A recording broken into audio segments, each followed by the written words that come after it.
Assalamualaikum warahmatullahi wabarakatuh. Perkenalkan kami dari kelompok 6 mata kuliah Organisasi Manajemen Industri ingin menampilkan hasil diskusi kami. Sebelumnya perkenalkan saya Albert Yulistio Saputra dengan NBI 14122009090. Perkenalkan, nama saya Prananda Ditya Ramadan dengan NBI 141200123. Dan saya Rahmat Ari Hidayat dengan NBI 14122000101.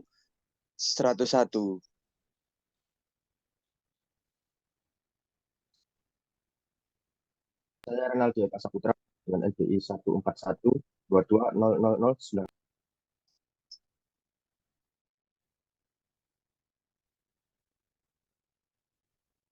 Saya Akbar Ramadhani dengan NBI 14122000104. Sebelumnya untuk elemen kunci dari diskusi kami ada 5, yaitu yang pertama apa itu definisi organisasi, yang kedua entitas dalam organisasi, ketiga peran manajemen dalam organisasi, keempat penjelasan teori organisasi klasik, neoklasik, dan modern serta perbedaannya, dan yang terakhir ada tahapan siklus organisasi. Untuk yang pertama, definisi organisasi. Apa itu organisasi? Organisasi merupakan suatu sistem atau kelompok terorganisir yang terdiri dari individu-individu yang saling bekerja sama untuk mencapai tujuan tertentu.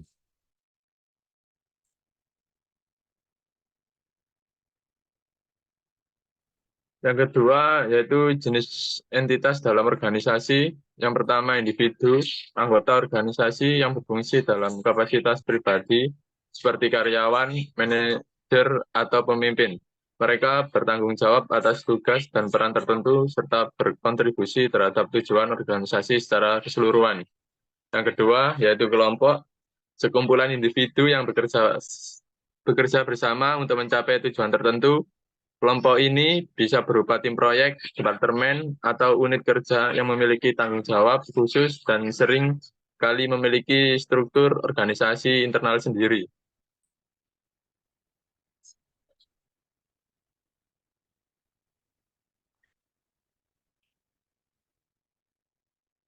Yang ketiga adalah unit, bagian dari organisasi yang memiliki fungsi spesifik dan seringkali memiliki struktur dan tujuan yang lebih terfokus. Contohnya termasuk unit pemasaran, unit keuangan, atau unit sumber daya manusia.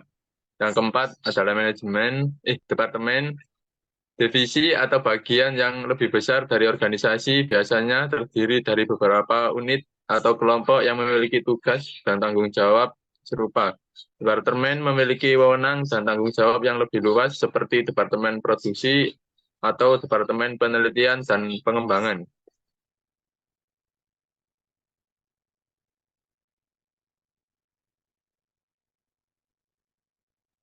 Yang kelima ada divisi, bagian dari organisasi yang sering kali memiliki otonomi yang lebih besar dan beroperasi dengan struktur yang lebih independen. Divisi ini biasanya dibentuk berdasarkan produk, layanan, atau wilayah geografis, seperti divisi internasional atau divisi produk konsumen. Yang keenam ada fungsi, area kerja yang memiliki tanggung jawab khusus dan seringkali mencakup beberapa unit atau kelompok fungsi ini mencakup kegiatan-kegiatan yang mendukung operasi organisasi seperti fungsi pemasaran, fungsi keuangan, atau fungsi operasional.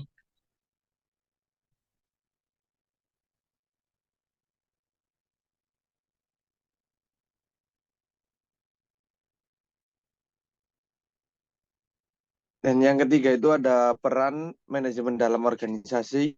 Manajemen memiliki peran krusial dalam organisasi yang mencakup berbagai fungsi yang membantu mengarahkan dan mengelola kegiatan untuk mencapai tujuan organisasi. Dan berikut adalah beberapa peran utama dalam organisasi. Yang pertama itu ada perencanaan. Perencanaan adalah menyusun rencana dan strategi untuk mencapai tujuan organisasi. Yang kedua itu ada pengorganisasian yang mengatur sumber daya dan struktur kerja dalam melaksanakan. Dan yang ketiga itu ada pengarahan memimpin dan memotivasi anggota tim serta mengelola perubahan. Yang keempat itu ada pengendalian, memantau kinerja, dan melakukan penyesuaian untuk memastikan tujuan tercapai. Dan yang kelima ada pengambilan keputusan, membuat keputusan paling penting terkait berbagai aspek organisasi. Dalam peran manajemen dalam organisasi ini, semua orang yang terlibat itu sangat berpengaruh ya untuk kemajuan dalam manajemen organisasi.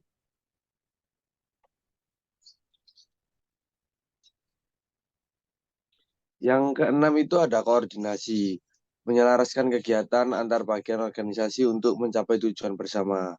Yang ketujuh ada komunikasi, menjaga komunikasi yang efektif di seluruh organisasi. Dan yang kedelapan ada inovasi dan perubahan dan mendorong komunikasi dan koordinasi. Itu dua aspek yang tidak bisa terpisahkan dalam peran manajemen.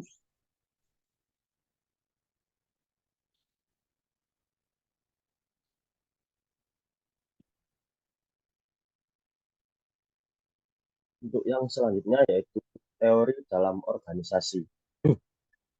Apa sih teori dalam organisasi? Teori organisasi adalah disiplin ilmu yang mempelajari cara-cara sebuah organisasi berfungsi, bagaimana orang-orang di dalamnya berinteraksi, serta bagaimana struktur dan proses organisasi mempengaruhi kinerja. Teori ini berupaya memahami perilaku dalam organisasi dan menciptakan metode untuk mengoptimalkan efektivitas dan efisiensi. Berikut adalah beberapa konsep utama dalam teori organisasi.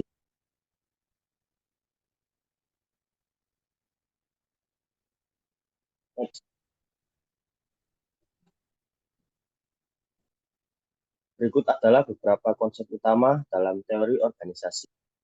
Yang pertama yaitu teori klasik. Teori ini berfokus pada struktur formal organisasi, aturan, dan prosedur. Hal ini dikenal juga sebagai pendekatan mesin karena melihat organisasi sebagai entitas yang terstruktur secara hierarkis dengan pembagian tugas yang jelas. Beberapa tokoh utama dalam teori klasik adalah yang pertama yaitu Frederick Taylor, pendiri manajemen ilmiah yang menekankan efisiensi dan produktivitas melalui standar kerja. Yang kedua yaitu Henry Fayol, yang menetapkan prinsip-prinsip manajemen seperti pembagian kerja, otoritas, dan disiplin. Untuk yang ketiga ada Max Weber, mengembangkan konsep birokrasi sebagai bentuk organisasi ideal dengan hierarki, aturan formal, dan prosedur tetap.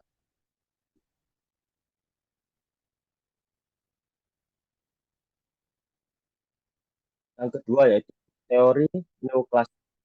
Apa sih teori neoklasik itu? Teori neoklasik ini menekankan pentingnya faktor manusia dalam organisasi. Ia berusaha melengkapi pendekatan struktural dari teori klasik dengan memasukkan aspek-aspek sosial dan psikologis.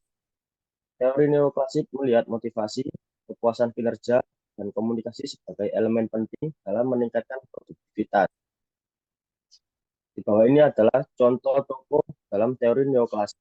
Yang pertama yaitu Elton Mayo, yang melakukan percobaan yang menunjukkan bahwa faktor sosial seperti perhatian yang diberikan kepada karyawan dapat meningkatkan produktivitas.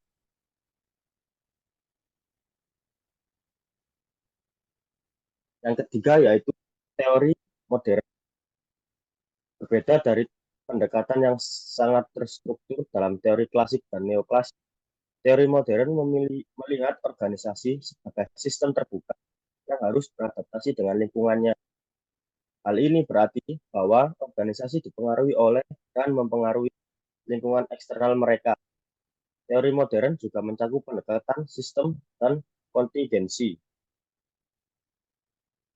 Teori sistem melihat organisasi sebagai sistem yang terdiri dari berbagai elemen yang saling berinteraksi.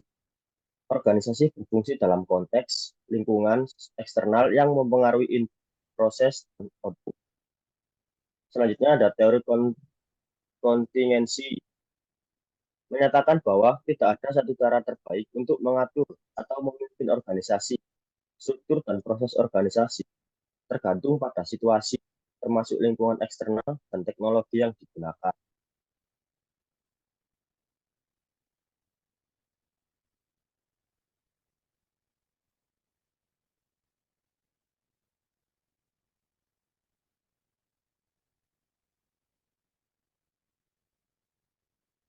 Perbedaan teori klasik, neoklasik, dan modern. Yang pertama, teori organisasi klasik, yaitu fokus utama dari teori organisasi klasik yaitu struktur organisasi formal, hierarki, pembagian tugas, dan efisiensi. Yang kedua yaitu pendekatan. Pendekatan dalam teori organisasi klasik yaitu meliputi mekanis. Organisasi dianggap sebagai mesin yang harus bekerja secara efisiensi melalui pembagian kerja yang jelas dan pengawasan ketat. Yang ketiga yaitu struktur. Struktur dari organisasi klasik yaitu kaku dan hierarki. Ada garis komando yang jelas, di mana setiap individu bertanggung jawab kepada atasan langsung. Yang keempat yaitu tujuan. Tujuan dari teori organisasi klasik yaitu meningkatkan efisiensi dan produktivitas melalui standar kerja, spesialis, dan aturan formal.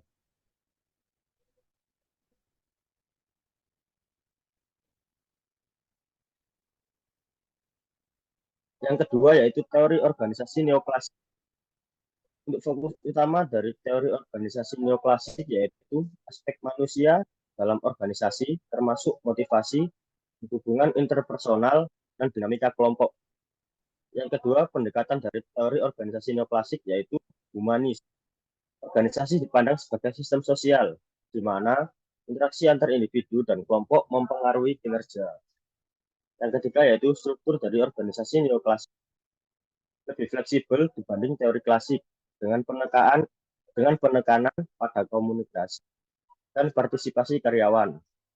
Yang keempat, tujuan. Tujuan dari organisasi neoklasik yaitu meningkatkan produktivitas melalui kepuasan kerja, keterlibatan karyawan, dan motivasi.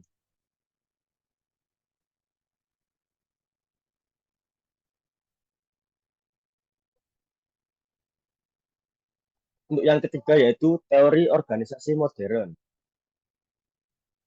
Untuk fokus utama dari teori organisasi modern yaitu organisasi sebagai sistem terbuka yang harus berinteraksi dengan lingkungan eksternal, adaptabilitas dan fleksibilitas menjadi kunci yang utama. Untuk pendekatan dari teori organisasi modern yaitu sistematik dan kontingensi. Organisasi Organisasi dipandang sebagai entitas yang dinamis, kompleks, dan dipengaruhi oleh berbagai faktor lingkungan. Yang ketiga yaitu struktur dari teori organisasi modern. Struktur organisasi modern yaitu fleksibel dan adaptif. Struktur organisasi harus disesuaikan dengan kondisi eksternal seperti teknologi, pasar, dan juga budaya. Yang keempat yaitu tujuan dari teori organisasi modern, yaitu mencapai efektivitas dengan menyesuaikan strategi dan struktur organisasi terhadap tuntutan lingkungan eksternal.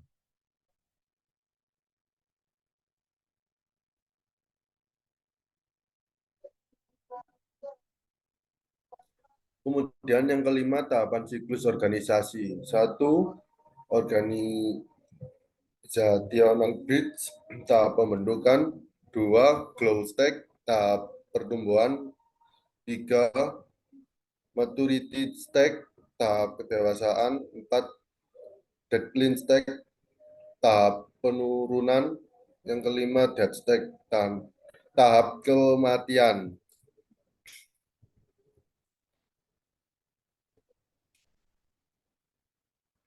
Organizational build yaitu organisasi baru mulai dibangun dengan struktur sederhana dan fokus pada inovasi. Kemudian growth stage, organisasi berkembang pesat, formalitas dan struktur mulai terbentuk. Kemudian maturity stage, stabilitas dan konsolidasi, organisasi fokus pada efisiensi. Deadline stack, organisasi mulai mengalami penurunan kinerja, kurangnya inovasi, dan persaingan meningkat. Dead stack, organisasi dapat memperbarui diri untuk bangkit kembali atau menghadapi kegagalan. Contoh siklus organisasi sebagai berikut. Gambaran umum. PT Unilever Indonesia didirikan pada tahun 1933 dan fokus pada produksi barang konsumen seperti makanan, kebersihan, dan perawatan pribadi. Perusahaan ini merupakan bagian dari Unilever Global yang memiliki berbagai merek terkenal. Siklus hidup organisasi. Pendirinya pada tahun 1933, Unilever Indonesia dibentuk untuk memenuhi kebutuhan pasar lokal akan produk konsumen berkualitas. Keberadaan perusahaan ini didorong oleh meningkatnya permintaan masyarakat akan produk sehari-hari. Pertumbuhan pada tahun 1940-an sampai 1980. Selama periode ini, Unilever memperluas lini produknya dan meningkatkan kapasitas produksi. Mereka juga mulai berinvestasi dalam pemasaran dan distribusi untuk menjaga lebih banyak konsumen. Maturitas pada tahun 1990 sampai 2000-an, Unilever Indonesia menjadi pemimpin pasar dan banyak kategori produk mereka terus bervariasi dengan meluncurkan produk baru dan memperkuat merek yang ada. Transformasi dan adaptasi pada tahun 2010-an hingga sekarang menghadapi tantangan dan pesaing baru dan perubahan perilaku konsumen, Unilever beradaptasi dengan meningkatkan teknologi digital dalam proses bisnisnya serta fokus untuk berkelanjutan. Dengan demikian, siklus hidup PT Unilever Indonesia menunjukkan bagaimana organisasi dapat tumbuh dan beradaptasi dengan perubahan pasar agar tetap relevan. Presentasi dari kelompok kami, bila ada maaf kata mohon dimaafkan. Wassalamualaikum warahmatullahi wabarakatuh.